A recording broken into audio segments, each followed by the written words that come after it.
नवरात्र जवळ आलेली आहे, तर त्यानिमित्तानेच आज आपण बघणार आहोत उपवासाची घावणे. तर ही घावणे कशी बनवायची आणि कोणत्या वेगळ्या पद्धतीने बनवायची, तर याची कृती आज आपण इथे बघणार आहोत. तर यासाठी इथे मी अर्धा वाटी वरई घेतलेली आहे, म्हणजेच त्याला आपण भगर म्हणतो.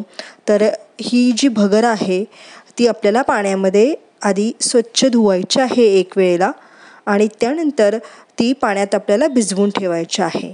तर साधारण 1 इंच बोटभर पाणी वर राहील इतकं पाणी आपल्याला याच्यावर ठेवायचं आहे. तर ही धुतलेली आहे मी भगर, आणि आता याच्यावर पुन्हा पाणी टाकून ही भगर आपल्याला 1 तासभर भिजत ठेवायची आहे. आता झाकण लावून ही भगर आपण बाजूला ठेवूयात. त्याच्या आधी इथे मी साबुदाणा भिजवून ठेवलेला होता. तर 1 वाटी साबुदाणा घेतलेला आहे आणि तो भिजवलेला होता.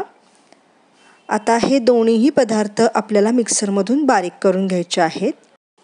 या प्रकारच्या घावणाची रेसिपी तुम्ही याआधी बघितली नसेल, त्यामुळे रेसिपी शेवटपर्यंत बघा आणि एका नवीन घावणाची चव तुम्हाला या नवरात्रीत उपवासाच्या निमित्त घ्यायला नक्कीच मिळेल. तर असे हे वेगळ्या प्रकारचे घावण तुम्ही नक्की जरूर बनवून बघा. आता याच्यामध्ये भगर आणि साबुदाणा हे दोन्हीही मी मिक्स केलेले आहेत. आता याच्यामध्ये आपल्याला बाकीचे जिन्नस घालायचे आहेत. सगळ्यात आधी आपल्याला इथे अर्धा चमचा जिरे टाकायचे आहेत. जर तुम्ही जिरे खात नसाल तर स्किप केले तरीही चालेल. त्यानंतर इथे आपल्याला काकडी टाकायची आहे. तर बऱ्याचदा घावणामध्ये तुम्ही बघितलं असेल आपण बटाटा टाकतो, पण आज मी इथे याच्यामध्ये काकडी टाकून हे घावण एक वेगळ्या चवीचे बनवणार आहे. तर तुम्हीही जरूर याच्यामध्ये ही काकडी टाका आणि घावण करून बघा, तुम्हालाही चवीतला बदल नक्की कळेल. त्याचबरोबर अर्धा इंच आलं इथे मी टाकलेलं आहे. चवीनुसार मीठ टाकलेलं आहे आणि त्यानंतर इथे आपल्याला टाकायचं आहे शेंगदाण्याचं कूट. तर इथे मी भाजलेलं शेंगदाण्याचं कूट टाकलेलं आहे. 2 चमचे कूट टाकल्यानंतर आता झाकण लावून मी हे पदार्थ मिक्सरमधून बारीक करून घेत आहे. तर फाईन अशी पेस्ट याची आपल्याला करून घ्यायची आहे. तर इथे तुम्ही बघू शकाल पेस्ट आपली एकदम फाईन अशी तयार झालेली आहे. ही सगळी पेस्ट आता मी या भांड्यामध्ये काढून घेत आहे. आणि आता याच्यामध्ये आपल्याला थोडंसं या भांड्यात पाणी टाकायचं आहे आणि व्यवस्थित पुन्हा मिक्स करून घ्यायचं आहे. आणि हे पाणी आपल्याला या मिश्रणामध्ये घालायचं आहे आणि त्याची कन्सिस्टन्सी जी आहे मिश्रणाची ती आपल्याला इथे ॲडजस्ट करून घ्यायची आहे. तर आता हे सगळं पाणी मी या मिश्रणामध्ये घालत आहे आणि आणखीन थोडंसं पाणी मी आता याच्यामध्ये घालणार आहे, कारण मिश्रण थोडंसं दाटसर झालेलं आहे. तर त्याला थोडंसं सैलसर करण्यासाठी आणखीन थोडंसं पाणी आपण याच्यामध्ये घालणार आहोत.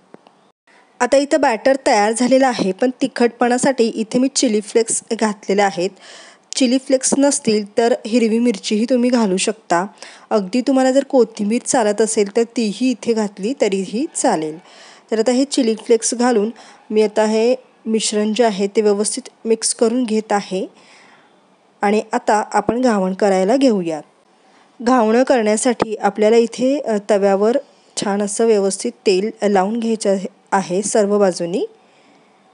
आणि जर तुमचा तवा जुना असेल तर हे तेल तुम्ही 15 मिनटं लावून ठेवायचं आहे, ज्यामुळे घावण व्यवस्थित उलटलं जातं.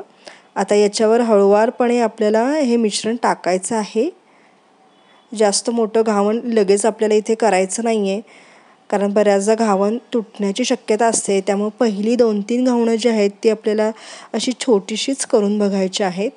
तर 2 मिनटांनंतर मी याचं झाकण काढलेलं आहे. तर तुम्ही बघू शकता मस्त असं हे घावण इथं व्यवस्थित खालच्या बाजूने लालसर रंगावर खरपूस असं भाजलेलं आहे. आणि आता आपण उलटून दोन्ही बाजूने व्यवस्थित घावण भाजून घेतलेलं आहे. आणि आता ते आपण या प्लेटमध्ये काढून घेऊयात.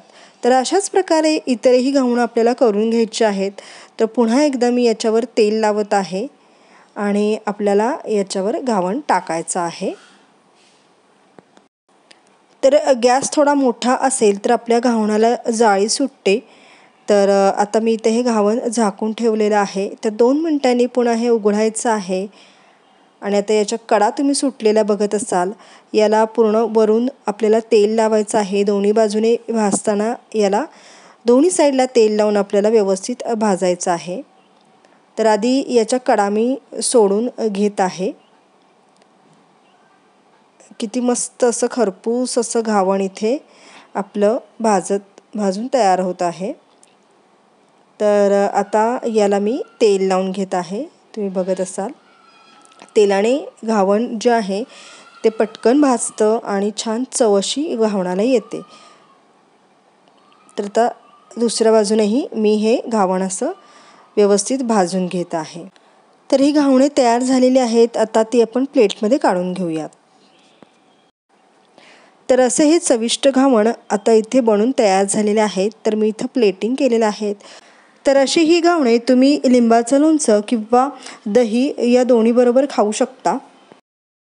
तर अशा प्रकारे तुम्हीही या नवरात्रीमध्ये या पद्धतीचे घावण नक्की करून बघा आणि तुम्हाला कसे वाटले ते मला कमेंट करून सांगा. आणि सारिकाच देशी विदेशी पदार्थाला जर अजून सबस्क्राईब केले नसेल तर जरूर सबस्क्राईब करा आणि बेल आयकॉनवरही क्लिक करा, ज्यामुळे तुम्हाला माझ्या नवीन रेसिपीजच्या नोटिफिकेशन्स मिळत राहतील.